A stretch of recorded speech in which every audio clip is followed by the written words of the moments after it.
draft relatively shortly. There we go. Cloud9, of course, on the blue side. We'll see if that does change things for Immortals as far as maybe those early lanes go. But relatively safe picks here to kick things off. Zyra Rise from Cloud9, Camille, Rengar, LeBlanc for Immortals. There's Rengar. If we see a Malzahar and a LeBlanc ban down the stretch, they would have been the exact same bans as Game 1, but it's a little different here. Fiora early ban by Cloud9, making sure Flame can't get into that split-pushing Fiora win condition. Immortals sticking to the trio.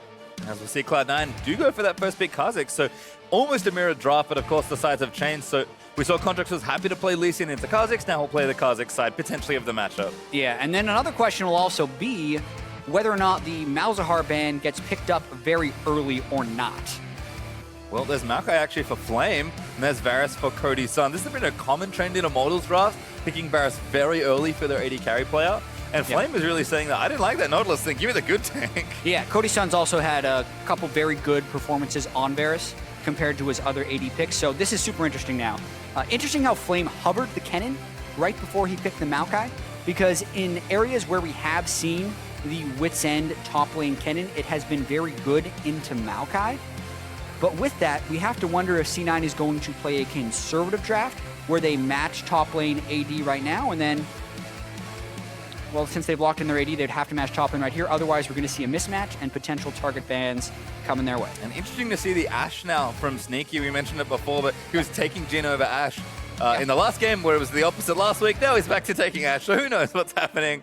It looks like Cloud9 might just take their tank. So they are going to mirror here, which makes sense, and Nautilus is the lock-in. Yeah, and it's all about giving varied looks to the opponent team. You just can never really pin Reaper down on exactly how he's going to draft, and it's because they can find success with all these different styles. Maybe they don't truly have preferences, they just have a top tier of champions, and they're fine interchanging them for whatever type of team composition they want. So one thing about Ashe is it's a little bit better of a straight pick composition than something like Jhin.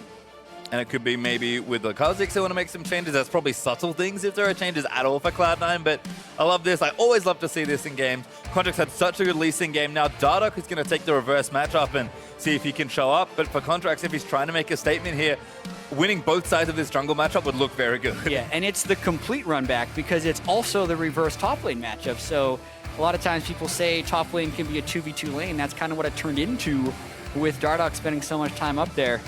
If they can't win this matchup on this side, it's going to be trouble. Certainly is. There's Karma ban from Immortals, the Corki ban from Cloud9. So just a couple target bans here in some roles that haven't been picked up just yet. Yeah, and all this is happening with Malzahar still being on the board. So unless C9 decide to ban Malzahar here, you wouldn't be too surprised to see it picked fairly early by Immortals. But Immortals has done their own version of pick ban phase a little bit, not necessarily having the same rules as everyone else. They ban a non-Malzahar support with Thresh. That is Thresh. I mean, Cloud9 maybe... Of course, they wouldn't ban them. Yeah, we can give it away. I mean, Smooth does look good at Misfortune. I think Ashe is probably fine there as well as far as dual lanes go. So kind of be curious to see what Cloud9 want to do, but they've got one more ban to give away. Mouse is the obvious choice that I think you've highlighted, but we'll see exactly where they're thinking. And it gets much more heavily into targeting ban phase when they have mirrored the roles in the early part of the draft phase. This time, top lane, marksman, and jungle. There's a real target ban, actually. Morgana, just straight off the table for Ole. And I wonder if that means Immortals want to pick something else. They actually pick Lulu, kind of expecting the Malzahar. Yeah, and Lulu is decent into Malzahar, which is why they feel like this is a fairly safe pick, and also considering that there are 4 supports banned in the ban phase, so they've taken away a lot of the supportive supports, so to speak. Doing the opposite side of kind of the draft as well. I mean, looks like they are going to still pick the Mouse here, but Lulu's the blocker pick here. Instead of taking the strong pick, they take the pick that dissuades you from picking the strong pick. But Cloud9 do not look particularly perturbed. They're going to take Malzahar there. So the reason that some people think Lulu is a good pick into Malzahar is due to picks. You kill the Voidling 1 hit faster because the picks counts. Not to mention, if you ult someone with Malzahar, the immense shielding you get from the Lulu ult is great. Not to mention, you can also interrupt the Malzahar with the Lulu ult if you're close enough. So a couple pretty critical things. Well, there's fighting against Malzahar. Last pick Syndra from Jensen, so pretty safe blind pick mid laner. But Pobelta has almost every mid lane pick available to him, with apart from LeBlanc and Ryze, which are the super strong mid laners. So he's going to get his chance at a counter matchup now. We've seen this from him before. We saw it from Jensen actually versus Bjergsen. There's the Fizz. Yeah, awesome to see that coming out of Pobelter. Pobelter and Jensen, funnily enough, the only two NALCS players to play Fizz yet. That is correct. This split. And I believe it's actually been in these matchups as well. So both of them should be familiar here with the way the game goes. Assassins are good picks into Syndra, surprisingly, even though people consider Syndra the assassin, since she assassinates you with one button. Oftentimes, Fizz very good at juking around those spells, though, and it becomes quite a skill matchup. Certainly does, and fun to watch there. Pobelter kind of got to hand it to him in game number 1, so we'll see if he can answer back with his own counter pick, or if the consistency and strength of Jensen will matter here. And once again, we'll be looking towards that top side of the map for both these teams. No carries here for the top lane, so we'll see another clean tank v tank battle. But I think Contracts and Dardoch, they had good starts to the last game. Contracts got the better of Dardoch on the Lee Sin. Mid jungle and maybe jungle top for the Immortals side were big moments in the first game, so kind of curious to see how that all works out. And I'm kind of expecting bottom lane for nothing much to happen. Yeah, I mean, that's always a possibility until they hit level 6 at least, because the Ashe as well as the Varus have really tremendous gank assistance for these guys.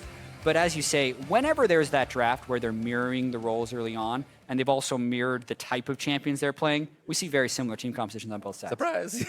Well, I guess it'll just be about execution and play. Then Cloud9 had it all in game number 1. If they can make another good-looking game and get yet another sweep, they're starting to pick up even more momentum moving through the second week of the LCS. Absolutely. The one game they have dropped was against Team Dignitas, but they still managed to win that series 2-1. And with the swiftness in which they win game 1, they're pretty huge favorites coming into game 2. Well, it could be a short hour or so. We'll see if Immortals have the answer in game number 2, as Sneaky and Smoothie will move themselves down towards their bottom lane. Very curious, as always, to see kind of where everyone fans out to. I wonder if Malzahar is going to get himself into a brush and try and abuse the early power of the Voidlings. You can see Ole actually not skilling up anything just yet. The Sneaky's camping that tri-bush. Ole, yeah, I think he knows he's got to be careful. Just going to go all the way into the back of that brush and sit there. No, you do not mess with Malzahar in the first 2 levels of the game, because those Voidlings will destroy you. Sneaky having a party. Dancing it up. Everyone, oh, it's over. Yeah. Meanwhile, elsewhere.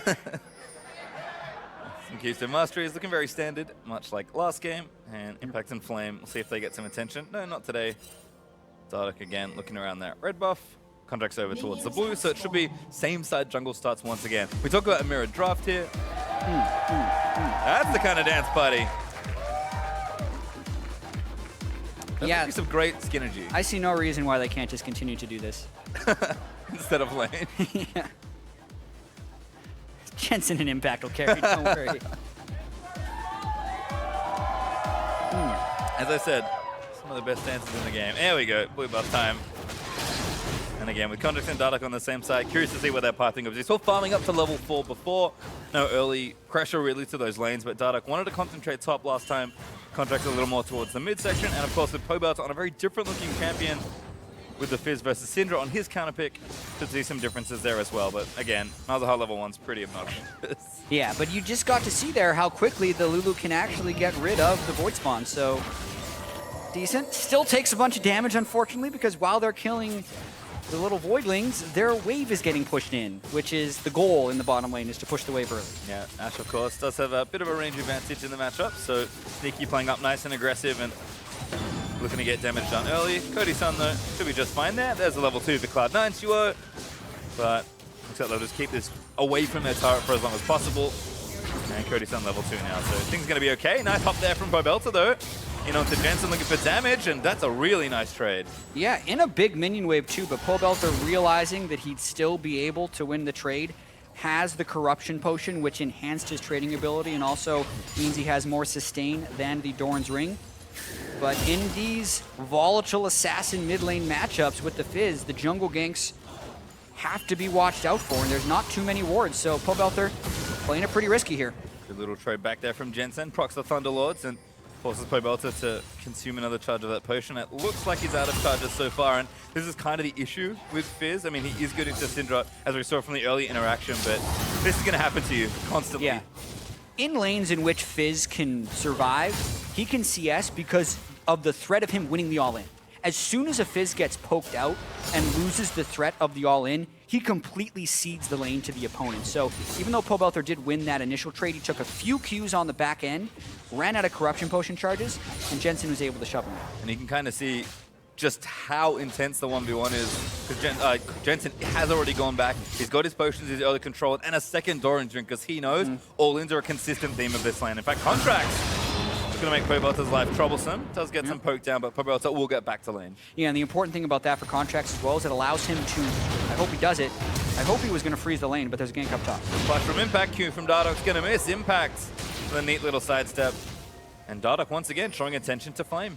Yeah, but notice what Contracts did do in that lane is he pulled the minion wave over to the side and kept it on Jensen's side. This is actually perfect because now, especially since Pobelter is a melee champion, he may not even be able to get that CS without taking hits from the turret. The wave was actually in a temporarily perfect spot, and it means Pobelter misses several CS. Yeah, there's another famous Fizz versus Range Mage matchup that has a very similar look to this, and Fizz just cannot really handle this sort of freeze. I mean, it's breaking now, which is nice. Jensen knowing this is going to start pushing the lane.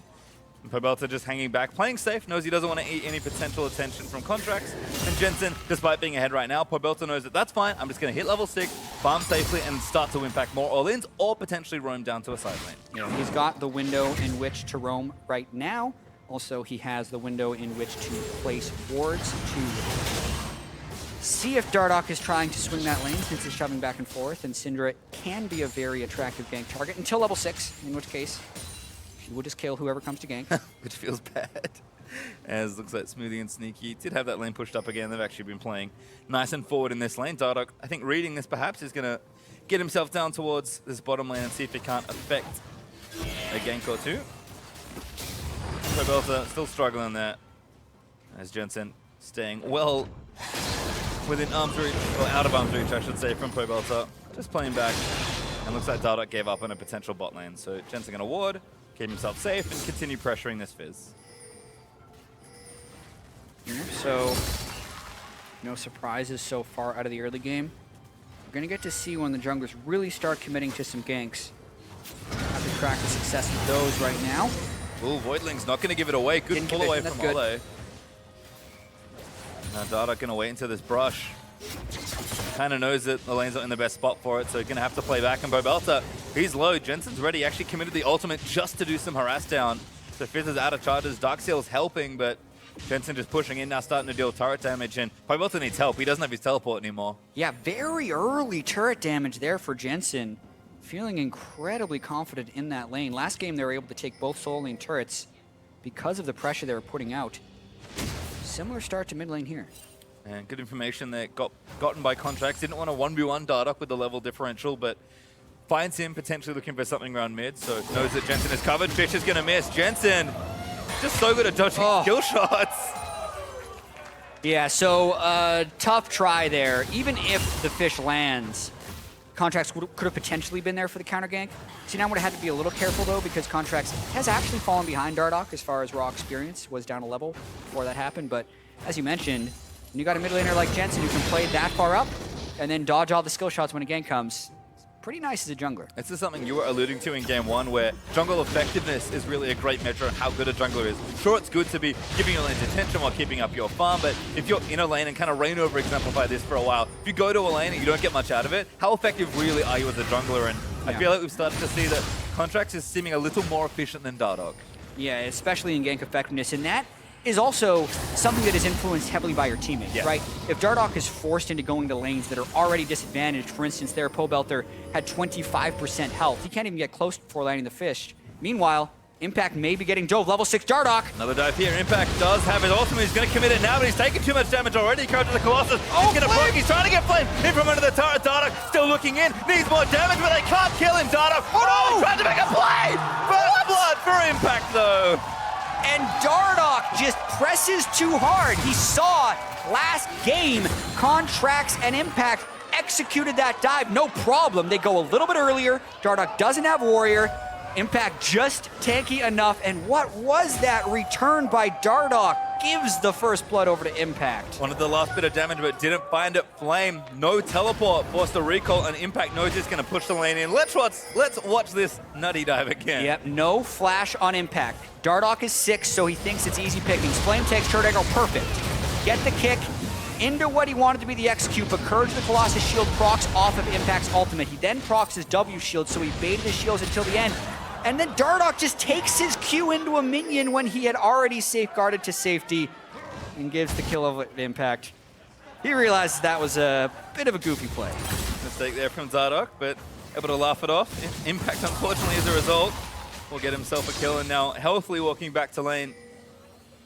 Should be just fine there in the 1v1. A little behind on CS right now because Flame got back earlier, but itemization looking relatively equal. C9 looking to try and steal the blue buff. Pobelta, Fish. Almost hits the blue buff. Jensen's going to dodge it again. Now that's a stun. Almost lands Dardoch as well. Great juke from Contracts. Something in the C9 water as everyone's dodging skill shots. Flame down here as well, though. Pobelta looking for something. All they also here is a party. Party over. Yeah, Immortals roams everyone down there. They do stop the blue buff steal, but how much does that cost them, right? Their top lane is now shoving in, the bottom lane is now shoving in, even mid lane still having a bunch of turret damage. So once again, they invest resources for no gain. Smoothie did duck out of the bottom lane. See something happen. Oh, that was close. Pobelta that will collect the blue buff and recall back to base. He's got a Negatron cloak, so that should help with a lot of his harass that he's taking, and his teleport's up if he wants to get back to lane ASAP. Looks like Abyssal Scepter will be the first item for him, and yep, kind of knows that he needs to keep staying ahead in this lane, or staying as even as he can, because he's 30 CS behind again. Yeah, that is a thing that Jensen has been able to do to people, especially Pobelta in this series. Both mid laners, because the kill threat is so high between Fizz and Syndra, have opted to go Negatron Cloak. It's the smart thing to do in this matchup with kill threat, and it's going to push it more towards a farm lane. So that CS advantage will be tricky for Jensen to extend it, but he's been able to gain it, at least in the early game. Yeah, could be all he really needs. Clears out that back wave. Pobelta has gone roaming towards that top side of the river. Scry's Bloom isn't quite going to spot Jensen, but they kind of know there's no one currently close to mid lane on that side. That C9 instead are actually more interested in the Drake that's now available to them. Early Ocean Drake looks to be the plan. Jensen knows he has to push advantage here 1v1, and Contracts and Sneaky going to start this off. Yeah, I mean, they have shoving waves in all three lanes. Immortals has no good way of answering this. And when you get the Ocean Drake this early, it heavily benefits your laning phase, so even though it's not directly allowing them to kill turrets, it will allow them to have higher health and push with more impunity. Fish! Oh, Jensen can't dodge that one. He's going to wait for the flash, trying to get over the wall. Pobelta, though, knows this, doesn't flash over. Arrow lands in, and that Contract looks for the assassination. Dardoch's here, though, in Contract. Going to get it turned around, pops the ulti, and gets away. Very pretty knocking someone into an Ash Arrow, but ultimately not that effective. Pobelta finally landing the Giga Shark, and it allows them to win that trade, so to speak, although it doesn't come up with a kill. Ocean Drake as well, going to be ticking down, so Jensen maybe feels comfortable to stay for a little bit longer. He has a potion going there as well. Pobelta, kind of knowing he's got the health advantage, is going to push him where he can, but Syndra is a very good ranged wave clear mage. Yeah. This shouldn't be too tricky to move out from under the turret. Unless Pobelta is able to kill Jensen or hit the turret while Jensen's not there, he's not going to be getting any turret damage on that Fizz. Kind of knowing this, he's going to move together with Dardoch and try and get something else happening. Syndra's just going to keep pushing that wave in. As Sneaky and Smoothie dealing with those creeps on the bottom side. Haven't seen too much of bottom lane so far, just a lot of farming, but early itemization is there once again. Cody San's here of the goddess Sarita Turk, and Sneaky, of course, kind of not on a lethality-based AD carry, is going more for that VF sword as the tank battle ensues once more. And I don't see any junglers anywhere near them, so we'll let them have their fun. So they are really just... That's the first thing I do, by the way. As soon as someone pants the top, I'm like, where are the junglers? Yeah. Back in base, we're okay. Back in base, looks like these guys are just using spells to amuse themselves. Unless there's a gank assist, they ain't killing each other. At least at this level, they're able to disengage quite well. I've played many Nautilus Maokai matchups where I've seen solo kills happen, so it is possible. It certainly is. Oh, Smoothie flash hold onto Ole. Contracts here with the alley-oop, and they're Sneaky with a kill. And that is the synergy of Malzahar Ashe. Smart of Smoothie to go directly for the Lulu, because therefore, while growth, any of the shields, nothing can be used during suppression. They chain it straight into the Ash Arrow, so even after he's out of suppression, he still can't ult himself, and the exhaust would no longer be useful since he's taken the majority of the damage. Clean gank. Looking good, but Dardoch trying to answer. It just feels like he's been a step behind. But like you said, he's kind of been patching up his lanes here and there. because they have fallen a bit further behind. Pobelta's keeping up as best he can. He's got a Sheen now as well, so his damage isn't too bad if he can get on top of a squishy, but Jensen's constantly pushing minions whenever Pobelta's forced to leave the lane. You can see right now, Jensen has good information, so he's keeping back and not letting Pobelta all in him, but Pobelta, I think he wants to roam because he knows that this is kind of just a farm lane, but it is very dangerous to leave a lane and let Syndra attack your turret. We've also reached a stage in the game where Lee Sin has tremendous mid lane turret dive potential because he can just kick you straight into the mid laner, which is exactly what Immortals is going for, but C9 with the right timing are nowhere to be found. Happy coincidence perhaps that Jensen with level 11 and the blue buff is going to mean Immortals have to wait longer for this gank, longer than they'd like apparently, as they're going to get away from it already. Pobelta back in there, Jensen's like, yep, I see you. I'm going to go play back straight towards my turret once again. And Pobelta is starting to leave, and maybe he can get into a side lane and influence something there, but Jensen's playing safe. Must be frustrating for Pobelta on the Assassin, and he's going to try something here. They're going to try another one. They have snuck behind the duo lane. Smoothie doesn't have ulti. Fish missed again. Ole looking for a slow find. Smoothie and Sneaky. Pobelta dives in. Good wild growth comboing in. And now Dardoch looking to kick someone down. Pobelta still diving in. Smoothie eats so much damage. A great snipe from Varus on the back end. Gets him a kill. Finally, Immortals find some payoff. They've been trying so many of these plays, and C9 cannot quite avoid that one. They use 4 summoner spells. And just on the back end, Cody Sun picks it up with the snipe. Let's see how C9 can answer back. It's a well-timed snipe as well, because this bottom turret's starting to take damage. Immortals, yes, they were reaching for a lot of different plays, but this one's going to pay off nicely for themselves. They'll get the first turret gold. They'll get themselves a kill. Although this is maybe not the trade they wanted to make, as Contracts and Jensen are able to take down the mid turret. So gold was even briefly. C9 now up by just under 1,000 gold, but geographically, I think mid lane's worth a little more. Yeah, I think so too, but I also feel like the first turret is very beneficial for Immortals, and it's got to feel really good to have payoff on one of their plays. Sometimes it's not... in the NBA, they call them volume scorers, where they shoot a bunch in order to score points versus the people that have higher percentage shots. Sometimes volume can win you the game, and as long as they keep trying these plays, it could pay off. Pobelta, that's a flash auto kill there for Contracts, as Fizz gets himself stunned for a little too long. And Dardoch, he was looking for another play, but now they've found him, I think. Dardoch gonna have to get himself out. Ulted in by Malzahar. Damage is on. Dardoch needs to leap away. Good kick action, but Malzahar's still there, ready to go. Jensen, though, waiting eagerly on the other side. Good flash from Dardoch. Gets him out. Chain of Corruption committed. Are they gonna keep chasing? Contracts wants it. Oh, ulti hits Cody's side. That's a disaster. Oh. Contracts gets himself the kill. Yeah, I mean, Immortals has been pulling off more play attempts, but C9 has been much more efficient in there. Dardoch has nothing left. Silence down, Contracts with the lead. Finds Dardoch. Auto lands in. Spikes aren't enough, but blue buff could be a nice little payoff here. Yeah, and now they have a lot of control. They've taken the blue buff, and the dual lane down bottom can shove. Sneaky already getting the start on that. Romp can be taken by Contracts. What will Pobelta do to try and stop this? He's got to be careful for his own life. I mean, he's Fizz. He doesn't really have wave clear to try and defend this bottom lane, so he's got teleport, which isn't too bad. And looks like C9 aren't committing everyone. In fact, they're going to pull away and go for the Mountain Drake that's freshly spawning, so good timing on the play. Immortals have a ward in the back, so they know what's going on, but not in position to really do anything. And once again, Cloud9 making the smart trade. They ping, though. Flame's also going to be able to recall and chop for this, so this could easily be a forced fight by Immortals. TP, Smoothie, no, has to flash. Contract gets out as well. Immortals actually going to strong arm them off the Drake, and they will get it. Really nice response there. Yeah, and a little greedy, just a little greedy there by C9, and it is answered by Immortals, so really good on them to fight back in this instance. You can see Jensen still sticking to the back of that turret, but Pobelta has set up a new home in the bottom side of the map.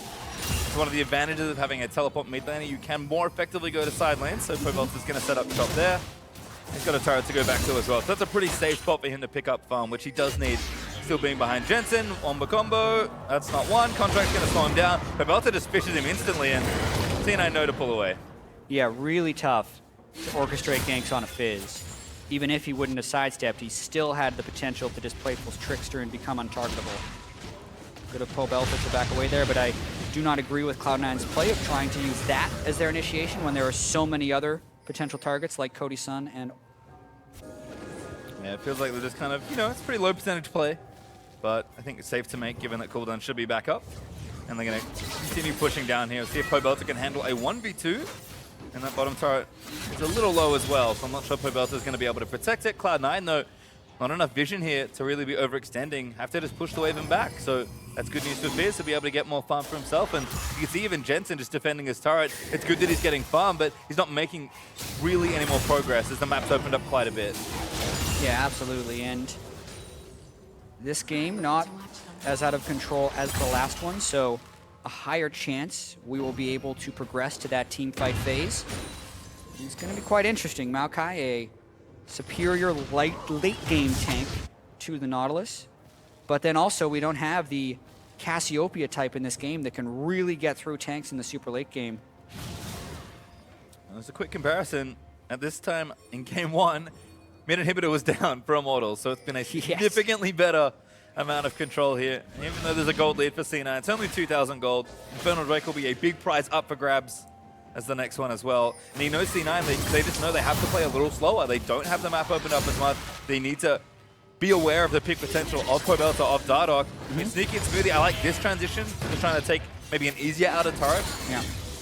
But you also notice that they're rotating up before they've even taken the first outer turret. So this is a little bit forced by the fact that Pobelta's now pushing side lanes. They're going to go for another arrow. Oh, hits. Oh, hey, there's contact straight in on top of him. Stun's going to miss from Jensen, but that should be enough for the kill. Flame's going to TP in. No, that's Pobelta actually. Lost to cancel it there as Impact actually stopped it. 2v1 though. His Impact is getting aggressed on. Teammates are going to run towards him, but they're pretty far away. Dredgeline goes in, knocks up both. But Impact doesn't have a whole lot of health left. Flash away is going to go towards Contracts. Q tags in. And now Jensen's going to turn it around with a bit of help from his jungler. Impact hooked back in as well and gets a kill onto Dardoch. What a turnaround from Cloud9. Yeah, Impact just runs towards the nearest teammate. He knows he's going to be alive a while. And C9 able to collapse down. That's an example of Dardoch pushing a little bit too far. He got the ult, he got the flash out of Impact, but then he blindly chased into the river, and that's where things went wrong. Cloud9 going to get that turret out of the deal as well. So we talked about the gold lead not being too bad. It's getting a little out of control now. 4,000 gold to the 2,000 we had only seconds ago. Cloud9 more than doubling. Yeah, Caster Curse. A couple big plays happen there. C9 goes for a play mid lane. They use the Ash arrow onto the more vulnerable team members. Look at this cross-map arrow by Sneaky. He doesn't care if this hits the Varus or the Lulu because at this range, the stun duration is going to be about 3.5 seconds. It hits Olay. C9 immediately jumps on it.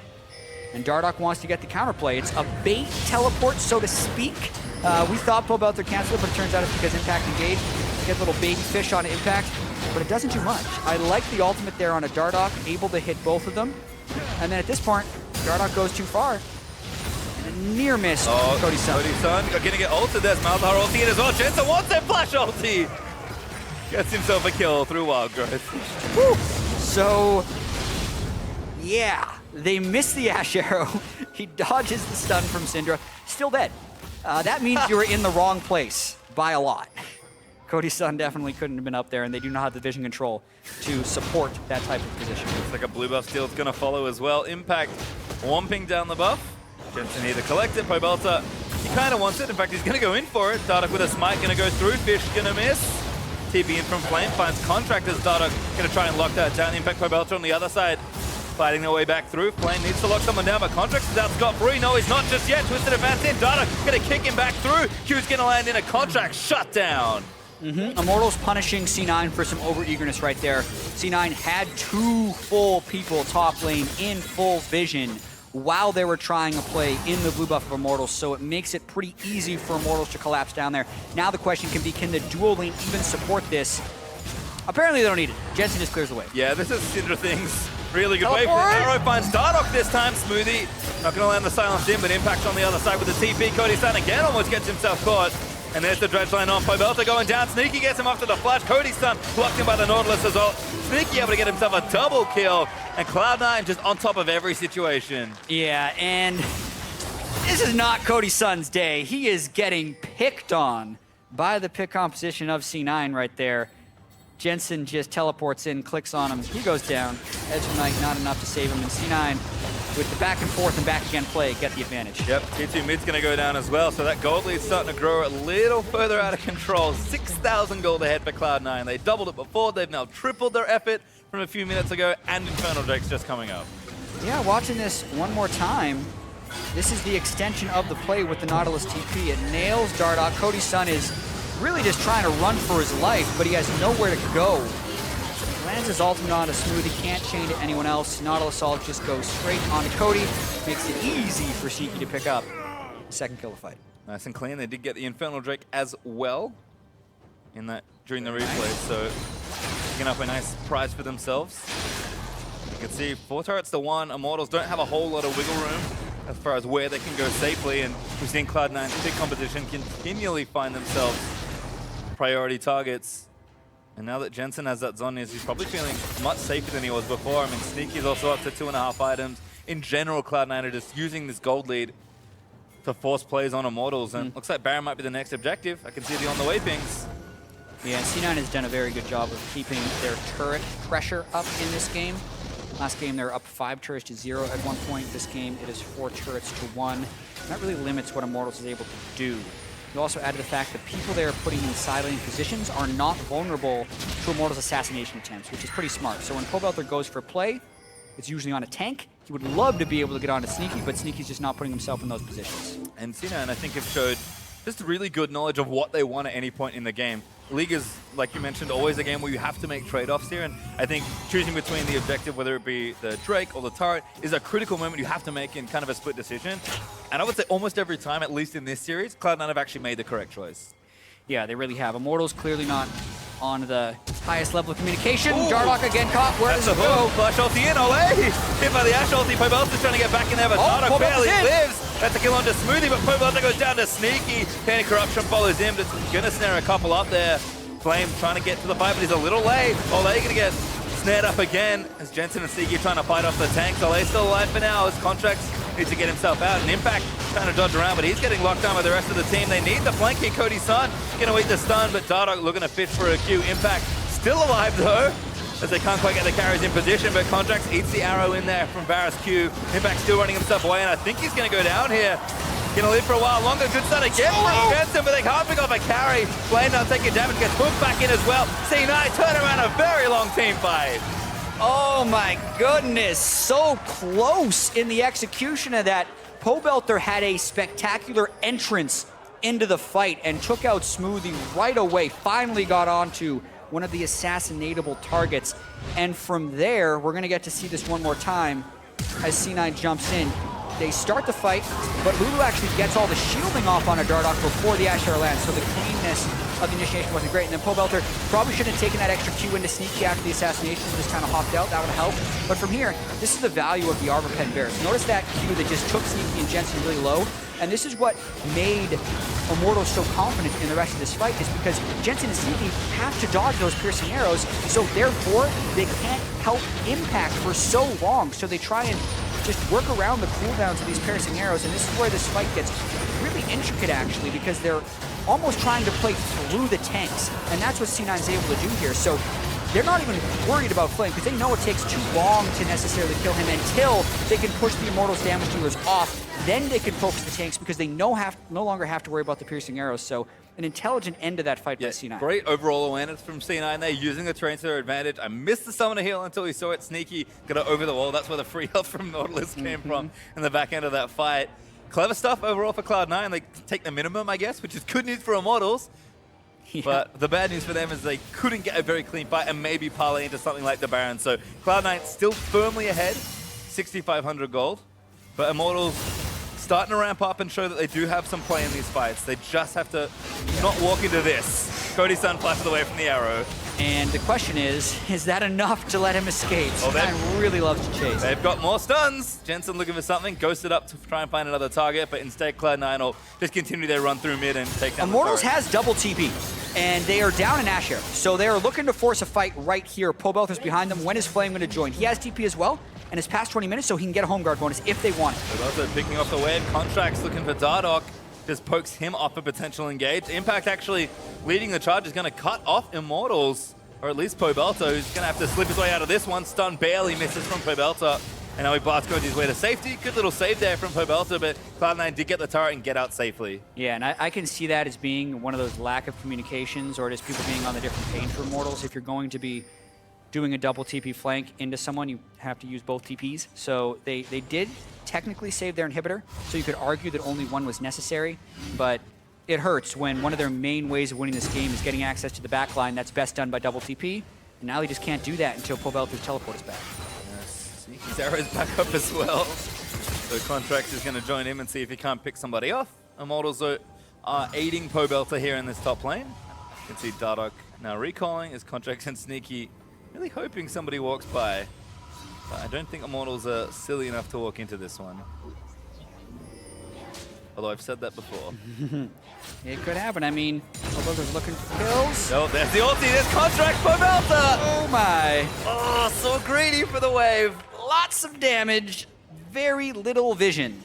So, dangerous game there for Pobelter to be playing.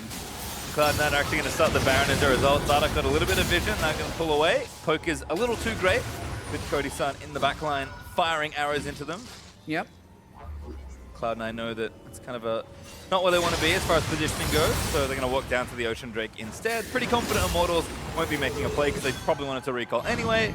And Impact's got the bottom lane pushing, so plenty of pressure for Cloud9 to transfer over to this bottom half. Exactly, and especially as Cloud9 is a blue side team against a very poke-centered Varus, they need to get deep ward control into the red side jungle of Immortals to make Baron a little bit more tenable of an objective, because otherwise, Baron is already doing a fair amount of damage 25 minutes in. The Varus arrows can do immense poke to you, which set up a team fight, which can be teleported in by Flame. So they started it to see that there is vision, but pretty difficult to do against this Varus and Immortals team. Cody-san is pretty all in on that poke as well. He's got probably the most effective lethality you can get, including that last Whisper that's just sitting out on its own, and another Serrated Dirk. So, you know, he's not going to kill Impact anytime soon, but he certainly hurts the squishes, which we saw in that last team fight around the Immortals red buff. And they're taking the slow and steady approach against Impact and really just focusing the targets in which lethality can be effective. There's no armor except for one cloth armor on Smoothie on anyone else that's not the Nautilus. There's more to come. There's a slow flash off from Smoothie! Oh. It just keeps happening there. Pobelter, he wants to be able to split push on this Fizz, but he hasn't built the QSS, and Smoothie's really making him pay for it. How's a filthy champion? Yeah, this feels bad. When a support forces you into building QSS, that really hurts. That more than anything gives him a ton of value in the lane phase. And poor Fizz, you know, he thinks he's safe. He's got a stasis on command, and then instant flash ulti, and there's just nothing you can do. C9 looking to maybe bust open the inhibitor. So already breaking the center of the map. Pobelter dead for 15 more seconds. So Cloud9 going to use that window of opportunity to push in. Impact, as always, leading the front line. Finds a hook onto... Oh, it is Cody-san! Wild Growth committed there from all. I didn't know if it was the rock or not. And they'll take the inhibitor. Who could get hit by Impact Suck? Ah, Cody-san, again. It's a tough game for him. Doesn't have to burn summon spells, though, because mainly Impact zoning. Wants to make a play. Jensen says nope. Impact even had the hook ready, just in case Dardoch was super eager to commit for that one. And Cloud9 take the inhibitor, back themselves away, and they're still up 8,000 gold. Not nearly as fast-paced as game number one, but about as controlled as we saw before. Arrow, Cody-san, no, not there. Oh, it's Flame they won. He's got no flash and no teaming. All right, he's going to live for quite a while, but maybe not long enough. Flame still taking a good chunk of damage. Ultimate committed from Nautilus. Redemption heal in there to keep everyone safe. Dardoch looking to make the play, but he gets ulted in by the Malzahar. Jensen forces on. He's a Sneaky, takes down the Makai. Dardoch wants to play. Pobelter shuts down Sneaky with the fish, and he's dive in to try and get the rest of it here. Cody-san sniping where he can with the back, but Jensen, ooh, barely misses the stun. And a slight win by C9 there in the team fight, but you can see the idea that Immortals would have, even though they're very far behind in this game. Just C9 trying to pick Flame takes an incredibly long amount of time, and in chasing, it opens them up to be flanked by the Fizz and the other backline access targets that Immortals have. So they knew Flame flashes down for earlier, so they go for the arrow, even though it misses, they can get on. But Kurgan Colossus, huge shield right off the bat. They still have Lulu and Summoner heal if they want to keep him alive. So they burn the heal right at the end as they have Dardoch going in. And this allows Pobelter to watch the top of your screen, land the big shark onto Sneaky. Boom, he's gone. That lowers the damage C9 has even more. And then when the piercing arrow cuts through the rest of C9, he takes him low. So that's what Immortals want to do, but they're so far behind, C9 turn immediately for Baron. Pobelter's teleporting in. Redemption, not going to get it. Contract able to take that down. Close. I think it was Ollie, actually. Yeah. Maybe tried to steal it. It's hard to tell. But Contract's able to smite it down, and that's a Cloud9 Baron. Almost 10,000 gold ahead as well, and this game should get much trickier for Immortals now. Yeah. They were fighting, but this is a tough thing to come back from. Exactly. Baron, if anyone gets picked off by C9, now that they have the Baron buff, they should be able to continue to push in. Their damage also ever increasing now. Sneaky has the crit build built up as well as the armor penetration, so it won't take quite as long to cut through that. Sunfire Cape, Frozen Heart, Flame. Immortals are not known as the patient ones when they're down in a game, especially Dardoch. So even though it's looking pretty grim, doesn't mean Immortals won't try for a fight, probably at their inhibitor turns. Well, they might have some space here, but Pobelta busy clearing out super minions. Impact starting that pressure towards the bottom lane as well. In fact, Cloud9 might even join him as they've got away pushing in towards the top side from that. Cloud9, I think mid and here might be coming back up soon, which is why they're moving their way around. Instead, they'll transfer power to this bottom lane and try and break that, which maybe makes sense with the Elder Dragon coming up in a minute 20. Yeah. Just get as much vision as possible, as you're saying. They can move their control wards to this side if they so choose. But honestly, with this Baron buff right now, if they see an opportunity, they should not be afraid to go in. And that's something from Cloud9 that has been nice. They're not afraid. No, there's Dardoch Dardoch in. That's a big pick there. Flame blocks him down, and Pobelta gets contracts as well. Cody's son takes out Sneaky. Shotgun to Contracts is good damage. Pobelta's dodges his way out as Jensen is trying to fight as best he can. Stun lands in as Contracts on a rampage takes down the Fizz. Flame locked up there as well, eating the damage from Jensen's ulti, but he lives through it for now. Spike's not enough. Stun's not enough there for Jensen either. And a 1-for-1 trade, all things considered. Yeah, that's Dardoch for you, though. No hesitation. Gets the priority target and the sustained DPS out of the fight right away and allows Immortals to get a 1-for-1 as well as saving that inhibitor turret. So that counts as a win for Immortals in that situation. Well, say Elder Dragon is the next thing on their mind, so Xenon will pull away from the potential siege. Immortals have a little while longer to defend on that inhibitor, but really nice stuff here from Immortals. Yeah, let's watch how Dardoch gets in. It's just a Q on to impact. Ward jump, flash, kick. And he does that all before Smoothie can react with the Nether Grasp. They kill Sneaky, and then the fight continues. I would have liked to see a little more forward play by Flame there to try and get Jensen off of Pobelter, to save him a little bit out of Zonia's, but they end up finishing off Pobelter, and now with the Kazakhs, go straight for the Elder. Yeah, Elder Dragon, not as tough as it used to be. And C9 certainly have plenty of damage to rip through it here. Sneaky blast comes his way over just to join his teammates, and Cloud9 gonna have both big buffs. Look to shove down bottom lane. There is no reprieve for Immortals right here, as Baron buff has about half a wave of durability left. There's a chance Baron will fall as the minions reach the turret, but Elder Drake will be there for another 2.5 minutes, and it's quite empowered. 3 elemental drakes, meaning a bunch of true damage burn, and they just walk into the turret. Impact's actually face tanking. Doesn't take too much damage. This inhibitor's gonna melt down as well, and the mid one is reopened, ready for taking once again. Yep. Dardoch, he needs to make another big play. He's got his ultimate back up. He won't have his flash this time around, and Flame actually was toppling, getting that pushed in, but Cloud9 are just saying, you know what, we can leave one side wave here because we've got a good window to do a real damage and possibly even end the game. Yeah, and Sneaky still has his flash available this time if Dardoch were to go for another play. The last thing that I'd expect to see out of Immortals is when Elder Drake does fall, if they tried a double TP with Pobelter and Flame because they've finally been able to sync up those cooldowns. It's going to be very tricky, however, because C9's got the classic double inhib down, wait for the super minis to crash, group up in the top lane, and just wait. Because even if Immortals does double TP, that would mean super minions can take down those Nexus turrets. Yeah, and just doing the last few buys here as well. In fact, Smoothie with a whole host of damage. Hey! Gonna pull this wave away. He hasn't even gone. He's full utility. Yeah. He's actually just built shielding items on a non-shielding support because Redemption is busted right now on top of Locket. So Redemption is slightly nerfed in the next patch, 7.2, but we're still on 7.1. Contract's waiting a little impatiently in his brush.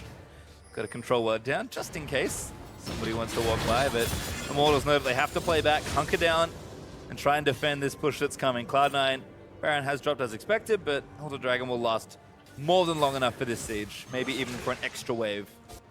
The Immortals have a lot to fight through now. You can see that timer on the bottom left, the Elder Drake icon on Sneaky. It's a 2.5 minute buff. That means there's about 15 to 20 seconds left, which is enough time to burst down this turret. C9 needs to do their best to force Immortals into fighting them now. Impact almost got a pick there. That could have ended it very early. Flame gets onto Impact, starts something here, but Impact is so horrendously tanky. Buff's going to fall off pretty soon, so it's only going to be the one wave here for sieging. Immortals do a good job clearing the waves out, but mid and bottom lane are starting to be problems as well. C9 know all they have to do here is wait. Yeah, and Immortals actually has really bad wave clear for those double super minions, so C9 really will be benefited by patience here. But that's the double single TP coming in from Maokai. No patience needed. Flames in the back, locks down Syndra, but Jensen stuns him away. They're going to try and shield him forever as Impact just 1v4ing in the backside of the fight. Flame living for so long, but Impact's tying everybody else up. Pobelta caught by the mouse. Ult's going to go down to Sneaky. Dada getting left on. There's a double in for the Ash. There's another kill there as Contract jumps on and gets himself one. And Flame against everybody else is going to fall down. Sneaky gets a triple. And C9 going to surge in for the win. Yeah, Immortals had to try something because of the ticking time bomb of those supers coming in, but I don't understand why they wouldn't try a double TP with how low they got Pobelta with just the Maokai. C9 again, though, quite clean, 20 kills to 5. 2 games, perhaps too easy. Cloud9 with yet another sweep. Looking just so good. Certainly a tougher fight there in the second game. Contracts and Jensen ran away with game 1. But even in a more controlled game, even in a game where they did have to play the map a little more, still looking just on top of everybody else. Yeah, and I mean, we're saying they didn't run away with the game because it took 10 minutes longer than the last one, but Contracts was 8-1-9, which is 17 of 20 kills participated in just that one death. So still a very solid performance by Cloud9. Although a little bit more subdued in game 2. I'll put it this way for you. Not as flashy, but just as decisive. Cloud9 still looking good. Very good, in fact. And, you know, it is early, but this is a team that's toppled so many of the big names from last season. Yeah. They've beaten Dignitas as well. Granted, that was closer, but that is also a team that people expected to rise towards the top. We're starting to get to the point where it's not like, when? Like, how are they going to lose? But when will they lose? Because Cloud9 kind of have, at least in the the first half of the season, they've got the big problems out of the way early. Yeah, and exactly who will they lose to? Exactly. Because I think you would be crazy to rank anyone above Cloud9 in a theoretical power ranking right now, based